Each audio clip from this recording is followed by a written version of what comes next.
Hey folks, this time I wanted to give you something nicer to stare at than just my face, and you can also simply listen to this while doing something else. And the topic that I had in mind is one of the major things that cause a lot of interpersonal conflict, namely the tendency to project yourself, your own views and norms and rules and biases and all of that onto other people, and then, having certain expectations that ultimately fail. Let's start out with a couple of examples. So, for instance, say you are somebody who gets up early every day. Let's say you get up at 6, 6 in the morning or 5 or whatever, you're one of those early birds, and you rise easily and you're energetic and you start in the day and you get super productive and everything. And then you look at somebody else who is more of a night owl, and they get up at whatever 12, around noon, or in the maybe in some cases even in the early afternoon or something. And you just look at that person and go, "Oh, you're such a lazy bastard. You need to get up early and get shit done." While failing to realize that, different people don't have the same rhythm, and somebody else may simply be productive at a time when you are getting tired. And then that person may be working in the evening or at night and be super creative and everything, and just scoff at you because you're in bed doing nothing. Another example, different people perceive temperature differently. So while you're sitting there comfortably, somebody else in the same room might be shivering, and you just open the window because maybe it's even a little warm for you, and they are freaking out because, it's so freaking cold, stop it, what are you doing? And you don't get it. To you, that person just seems like a little whiner who is too sensitive. But what you fail to realize is that the two of you do very much perceive the temperature very differently.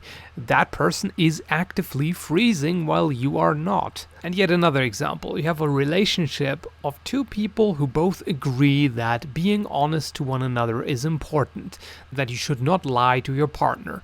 And then one of the two partners finds out that the other has not talked to them about a particular thing, and gets all angry and offended and disappointed, because to that person, if you do not tell somebody about something, you're lying. And the other person, that would never occur to them.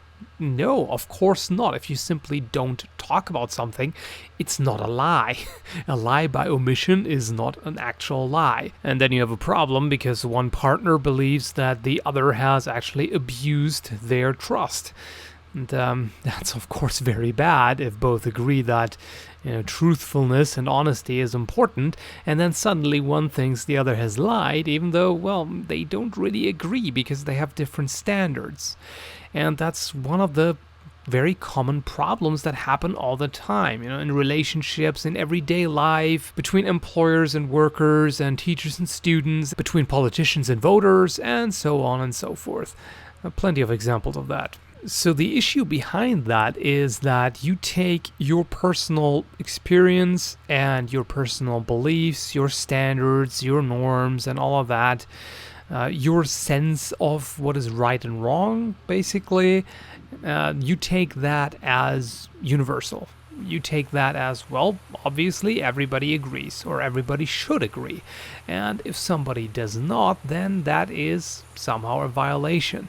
And if you have a particular rule in a relationship, for example, and you don't communicate that, you don't talk about having that rule, that can cause all kinds of problems. And another example, which an author talked about, who I cannot remember on top of my head, but the example was of his own marriage, where he had some issues between himself and his wife because of the way they were used to solving, verbal arguments. If you get into a fight, they had very different standards for handling that. In her family, it was common to, simply basically stop it right there. If you get into a heated debate and you get angry and everything, you just leave. You just go away, you leave the room, and you just create some distance. And the idea is that in that moment of anger, it's a volatile situation. If the emotions boil up, you are not particularly very rational at that moment. So the idea is to just cool off and then come back later and, try again. And his way of doing it was basically getting very passionate about it and, raising the voice and, just kind of dealing with it right now. And he was extremely upset by the fact that she simply left. That was a sign of utter disrespect towards him.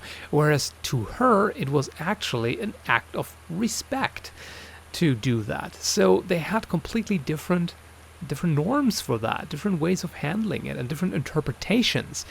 However, if you think that your way of doing it is, the other person knows that damn well and should have or has the same view, if you project your own view onto them, then it may seem to you as if that person, deliberately violates your rule and, disrespects you, fully consciously, and as an act of defiance, basically.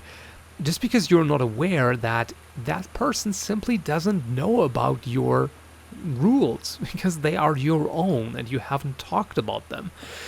So then you get all offended and angry and everything, and the other person doesn't know what the heck is going on. And I'm pretty sure every one of you watching can come up with a multitude of scenarios in which that's the same problem. And it may seem trivial at first, but I actually think that is one of the nice things about YouTube, where you have, access to videos from all kinds of very different people from all over the world who have completely different views, and they're actually sharing some of their life with others, and they're giving you insights that you wouldn't otherwise get. And then you can suddenly see that, whoa, there is a completely different way of looking at this thing, or there's a completely different way of doing this, even when it comes down to everyday, trivial things like how do you wash the dishes, or where you suddenly go, wow, I never considered that. And that's a great thing.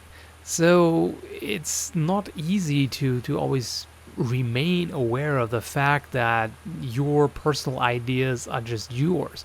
You have to, in the first place, you have to realize that they are just your personal ideas, because it's very easy to just fall for the primacy of your personal experience, basically, where you think that the way you see things, that's how the world is, and that's how everybody else should acknowledge it. So to round this off, I'd like to turn this into, basically relationship advice, because this is something that has worked very, very well for Kara and me.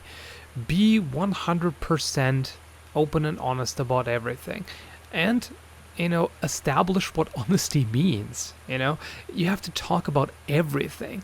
I'm utterly astonished when I see couples who just have certain things that they don't talk about, things that maybe they talk about with their best friend or whatever, but they don't talk about those things with their partner, with the person that they're sharing most of their life with.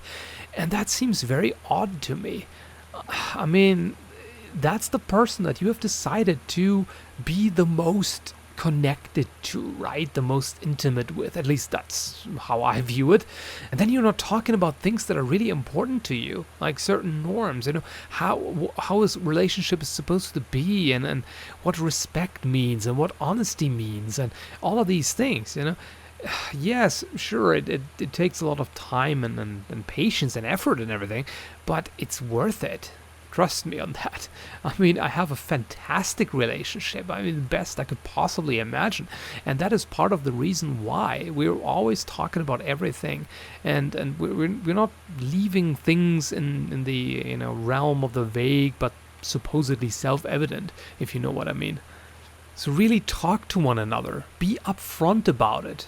Tell them what are the things. In some cases, you may have to think about it for yourself first, because you may not be aware of your own rules.